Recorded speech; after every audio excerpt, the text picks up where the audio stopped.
Shalom, saudara-saudari yang dikasihi Kristus. Jumpa kita melalui renungan harian GKI Kuitang. Hari ini Senin 31 Maret 2025 bersama saya Pendeta Emeritus Arti Sembiring. Nats firman Tuhan menjadi landasan renungan kita pada kesempatan ini terambil dari kitab Kejadian pasal 3 ayat 19. Saya bacakan untuk kita demikian firman Tuhan ini. Dengan cucuran keringat engkau akan mencari makan sampai engkau kembali menjadi tanah, karena dari situlah engkau diambil, sebab engkau debu, engkau akan kembali menjadi debu. Dari ayat ini tema kita berbunyi kematian manusia.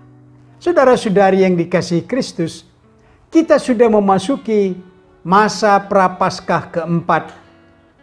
Renungan hari ini mengingatkan kita tentang kematian manusia, bahkan kematian bagi semua makhluk. Sebelumnya kita mendengar bagaimana Allah menciptakan kehidupan bagi semua makhluk, bahkan bagi tumbuh-tumbuhan. Bagaimana Tuhan meletakkan hukum alam yang seolah-olah hidup beredar dalam pergantian musim yang menjadi bagian alam raya ini. Oleh nas renungan kita dikejutkan akibat dosa yang dilakukan manusia adalah kematian, seperti yang sudah diperingatkan oleh Tuhan sebelumnya. Karena dosa, maka semua ciptaan Tuhan itu menunjuk pada kematian bagi semua makhluk, seperti usia tua, tanda ketuaan, penyakit dalam segala jenisnya, permusuhan baik pada sesama manusia, juga antar binatang saling memangsa.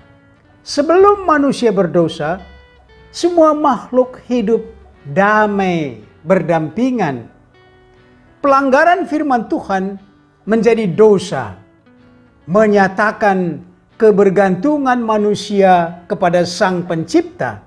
Karena itu, dia akan kembali menjadi tanah, karena dari situlah ia diciptakan. Itulah kebergantungan kita kepada Sang Pencipta. Percaya atau tidak, ateis atau beragama, kita bergantung pada Sang Pencipta. Dosa yang dilakukan manusia membawa dia kembali menjadi tanah. Kematian membuat manusia yang awalnya sebagai kebanggaan Allah, mulia, berkuasa atas seluruh ciptaan, oleh dosa merosot, terhina, menjadi fana di hadapan Allah. Salah satu kemerosotan itu yaitu perjuangan yang keras mencari makan, perjuangan yang telah ditunggangi oleh dosa, sehingga menjadi perjuangan yang jahat, seperti mencuri, merampok, korupsi, manipulasi, cemburu, iri hati, dan seterusnya. Masa Prapaskah kita jalani menjadi masa yang baik untuk menyadari keadaan kita sebagai orang berdosa, namun tidak menangisi keadaan itu, tetapi kita bangkit, bertobat, meninggalkan dosa, dan mencari kebenaran hidup.